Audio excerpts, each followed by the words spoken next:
Janata party mayor అయితే రాబోయే రోజుల్లో తెలంగాణ రాష్ట్రంలో భారతీయ జనతా పార్టీ ప్రభుత్వం ఏర్పడడానికి ఒక సెంటర్ కాపుతుందని చెప్పి ఈ పార్టీలు భయపడ్డాయి. చర్చించారు వాళ్ళందరూ కూడా. కరీంనగర్ లో ప్రభుత్వం ఏర్పడాలన్నా ఇక్కడి నుంచే, ప్రభుత్వం పోవాలన్నా ఇక్కడి నుంచే గతంలో జరిగిన సంఘటనలు గుర్తుంచుకునే భారతీయ జనతా పార్టీ ఇక్కడ విజయం సాధించింది. కాబట్టి నెక్స్ట్ ఇది తెలంగాణ రాష్ట్రంలో భారతీయ జనతా ప్రభుత్వం ఏర్పడక పునాది అవుతుందని చెప్పి భయపడే వీళ్ళందరూ ధైర్యంగా ఎన్నికల్లో అడ్డుకోలేక ప్రజలు తీర్పు ఇచ్చినప్పుడు కూడా దాన్ని పక్క పెట్టి ఈరోజు అడ్డుకునే ప్రయత్నం చేసినప్పుడు కూడా ఇలా 100% ఇలా భారతీయ జనతా పార్టీ గెలిచింది, ప్రజాస్వామ్యం గెలిచింది. మా మోడీ గారికి మాట ఇచ్చొచ్చినాం మేము. సార్ కరీంనగర్ కార్పొరేషన్ లో భారతీయ జనతా పార్టీ గెలిపిస్తాం సార్. మా అమిత్ షా గారికి మాట ఇచ్చేసినాం. మా నితిన్ నబీన్ గారికి మాట ఇచ్చొచ్చినాం. ఎట్టి బస్లో కరీంనగర్ కార్పొరేషన్ లో గెలిపిస్తాం, గెలిపించి ఇలా భారతీయ జనతా పార్టీ దమ్మెందో చూపడతామని చెప్పి వారికి ఇచ్చిన మాట ప్రకారం అందరం కలిసి ఏ ఒక్క వ్యక్తి కాదు, ఇలా ఇంతమంది భారతీయ జనతా పార్టీ సైనికులు గెలిచారు. వీళ్ళందరూ కూడా ప్రజల కోసం పనిచేశారు. భారతీయ జనతా పార్టీ మీద విశ్వాసం నమ్మకంతో ఇలా నిలబడ్డారు. ప్రజలకు ఒక భరోసా కల్పించారు. ప్రజలు మా మీద విశ్వాసం ఉంచి ఇలా ఇంతమందిని గెలిపించారు. 2005లో ఇదే కార్పొరేషన్లో కార్పొరేటర్ గెలిచిన తర్వాత ఆ రోజున్న ఆనందం, ఆ సంతోషం, ఆ ఉత్సాహం ఇప్పుడు అన్ని గుర్తొస్తున్నాయి ఇప్పుడు. కానీ అదే కార్పొరేషన్లో భారతీయ జనతా పార్టీ అభ్యర్థి మేయర్ గా ఇవాళ సాధించడం కూడా అంతకంటే ఎక్కువ సంతోషం, ఆనందాన్ని మాకు కలిగిస్తా ఉన్నది. ఇవాళ తెలంగాణ రాష్ట్రం ఏర్పడిన తర్వాత మొట్టమొదటి మేయర్ ఇవాళ కొలగాని శ్రీనివాస్ గారు, మొట్టమొదటి డిప్యూటీ మేయర్ సునీల్ రావు గారు. అది కరీంనగర్కి అవకాశం దక్కింది. కానీ ఇంతమంది సైనికులు ఇవాళ ప్రజల ఆశీర్వాదం గెలిచారు. వీళ్ళందరూ కూడా ఒక కమిట్మెంట్ తో ఉన్నారు, ఒక ప్రణాళికతో తయారీ సిద్ధంగా ఉన్నారు. ఎట్టి పరిస్థితుల్లో కరీంనగర్ అభివృద్ధి చేయాలని చెప్పి ఒక లక్ష్యంతో వీళ్ళందరూ వచ్చారు తప్ప ఏ రాజకీయ అపేక్షతోనో డబ్బులు సంపాదించుకోవాలని చెప్పి ఆలోచనతో ఇవ్వలేరు. ఇలా ఎలాంటి అవినీతికి ఆస్కారం ఇవ్వకుండా, ఎలాంటి ఆరోపణలకు ఆస్కారం ఇవ్వకుండా కరీంనగర్ కార్పొరేషన్ అభివృద్ధి చేయాలనే లక్ష్యంతో మాత్రమే ఎన్నికల బరిలోకి దిగినాం. ఇలా ప్రజలు ఆశీర్వదించారు, సక్సెస్ అయినాం. నేను మళ్ళీ చెప్తున్నా, ఈ ఎన్నికల వరకు మాత్రమే రాజకీయాలు. ఎన్నికల తర్వాత రాజకీయాలను తగ్గించి అభివృద్ధి ఎజెండాగా ముందుకు సాగాల్సిన అవసరం ఉంది. అన్ని పార్టీలు కలిసి రావాల్సిన అవసరం ఉంది. రాష్ట్ర ప్రభుత్వం నిధులు ఇవ్వాల్సిందే, కేంద్రం నుంచి నిధులు మేము తీసుకొని రావాల్సిందే. మన స్మార్ట్ సిటీ అభివృద్ధి అనేది కేంద్ర ప్రభుత్వ నిధులతో ఉన్న విషయాన్ని ప్రజలు గమనించారు. సరే, గతంలో చాలా మంది అనేక రకాలుగా మేం తెస్తాం రాష్ట్ర ప్రభుత్వం చాలా మంది చెప్పుకునేదారు.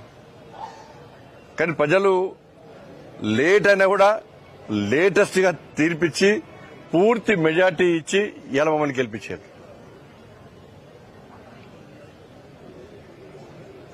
అంటే రాబోయే రోజుల్లో కూడా తప్పకుండా కరీంనగర్ అభివృద్ధికి సహకరిస్తాం, నిధులు తీసుకొస్తాం. కార్పొరేటర్లు అందరం పోయి, మా గౌరవ కార్పొరేటర్లు మేయర్ గారి నేతృత్వంలో, మా డిప్యూటీ మేయర్ గారి నేతృత్వంలో అందరం పోయి కేంద్ర మంత్రులను కలుస్తాం, రాష్ట్ర ప్రభుత్వాన్ని కలుస్తాం. అందరూ కూడా కలిసి నిధులు ఇవ్వాల్సిన అవసరం ఉంది. ఇది బీజేపీ మేయర్ అని చెప్పి నిర్లక్ష్యం చేస్తే కూడా వదిలిపెట్టే ప్రసక్తి లేదు. అలా ఎంత ఇబ్బంది అనిపిస్తుందంటే, నిన్న వాళ్ళు చేసిన కుట్రలు మామూలు కుట్రలు. ముఖ్యమంత్రి కూడా నేను అలాంటి జిల్లా టీవీలు చూసినాం, మేము సోషల్ మీడియా చూసినాం. అయిపోయింది, బీజేపీ కణం అయిపోయింది అన్నారు. కాంగ్రెస్ పార్టీ గెలిచిందన్నారు. ఇక బీజేపీ రాదు. కొంతమంది ఖేల్ ఖతం, దుకాన్ బంద్, బీజేపీ ఖతం, ఇక రకరకాలుగా ప్రచారం చేశారు. కానీ ఎక్కడ మేము పట్టించుకోలే. మాకు ప్రజాస్వామ్య నమ్మకం ఉంది. మా తల్లి మహాశక్తి, మా తల్లి మీద విశ్వాసం ఉంది. ఇంత మేము సాధించామంటే నేను నమ్ముకున్న ఆ మహాశక్తి అమ్మవారి యొక్క ఆశీర్వాదం, ఆ తల్లి యొక్క కరుణ కటాక్షాలే. ఇలా వేములవాడ రాజన్న ఆశీర్వాదం గాని, కొండగట్టు అంజన ఆశీర్వాదం గాని, పాత బస్తీ భాగ్యలక్ష్మి తల్లి అనుగ్రహం గాని, వాళ్ళని నమ్మినాం. వాళ్ళ ఆశీర్వాదంతో ప్రజల ఓట్లు పొందినాం. ప్రజల ఆశీర్వాదం మాకుంది, మా గౌరవ కార్పొరేటర్లకు అందరికీ ఉంది. ఇంత మెజార్టీగా మేము గెలుస్తాం. కానీ దీన్ని కాంగ్రెస్, బీఆర్ఎస్, ఎంఐఎం పార్టీలు ఎందుకు గుర్తించలేకపోయినాయి? అన్ని పార్టీలు కలవడానికి కారణం ఏదో ఒకటి ఉండాలి. స్పష్టం చేయాల్సిన అవసరం ఉంది. మీరు అందరు కలిసి మీరు సాధించింది ఏంది? బయటికి వచ్చి ఊకదంపుడు ఉపన్యాసాలు ఇచ్చి ప్రజాస్వామ్యాన్ని కాపాడాలి, రాజ్యాంగాన్ని చేతిలో పట్టుకొని తిరిగే కాంగ్రెస్ పార్టీ పార్లమెంటు వేదిక గాని, బహిరంగ సభల్లో రాజ్యాంగ బుక్కును పట్టుకొని తిరిగే కాంగ్రెస్ పార్టీ 35 మంది ఇలా మాకు మద్దతిస్తే బలవంతంగా ఎత్తుకపోయి కుట్రలు చేసి ఫామ్ హౌస్ లో వేదికగా, హోటల్లో వేదికగా మీరు అందరు కలిసి కుట్రలు చేయడానికి కారణం మీద ఒక కారణం చెప్పండి. మీరు ఎవరి మీద కోపం మీకు? మీరు గెలిచింది 14 సీట్లు. ఈ బడబాయి చోటబాయి గెలిచింది 3 సీట్లు. బీఆర్ఎస్ పార్టీ గెలిచింది 10 సీట్లు. మీ అన్ని కలిసా 9. మీరు అన్ని కలిసా కూడా ఇలా మ్యాజిక్ ఫిగర్ దాటలేదు. మరి దేన్ని నమ్ముకొని మీరు మమ్మల్ని రాకుండా అడ్డుకునే ప్రయత్నం చేశారు? నిధులు ఇవ్వలేదా? కరీంనగర్ స్మార్ట్ సిటీ కాలేదా? కరీంనగర్ అభివృద్ధి చెందలేదా? ఇంకా చెందాల్సి లేదా? 11 సంవత్సరాలు బీఆర్ఎస్ పార్టీ ఒక పైసా ఇచ్చిందా?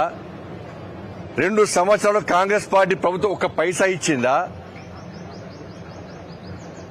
మీరు హామీలు ఇచ్చిర్రా? మరి దేనికి అడ్డుకునే ప్రయత్నం చేశారు వాళ్ళు? ఈ చీకటి ఒప్పందాలేంది?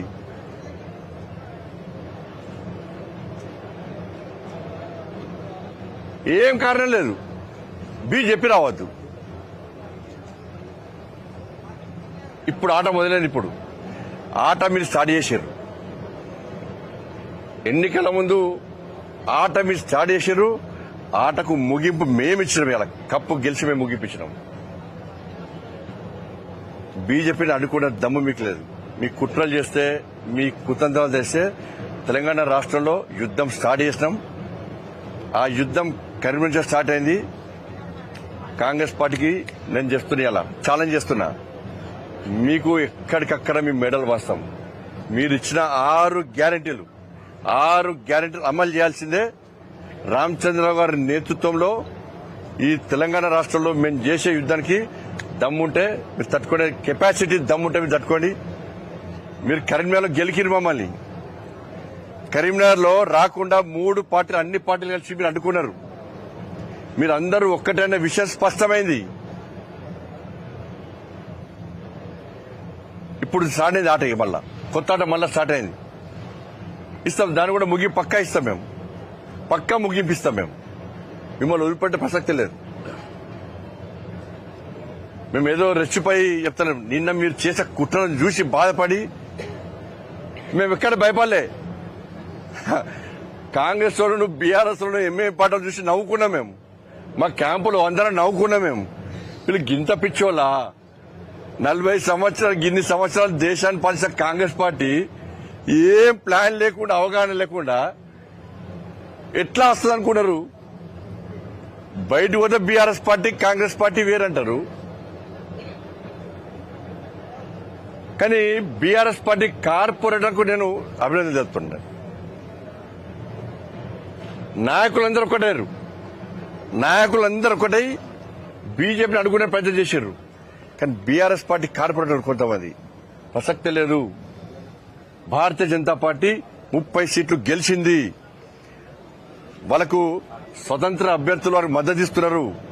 వాళ్ళకు 35 సీట్లు ఆల్రెడీ మ్యాజిక్ ఫేర్ వచ్చేసింది. ప్రజలు చులుగానే చూస్తారు. కరీంనగర్ లో భారతీయ జనతా పార్టీకి ప్రజల ఆశీర్వాదం ఉంది.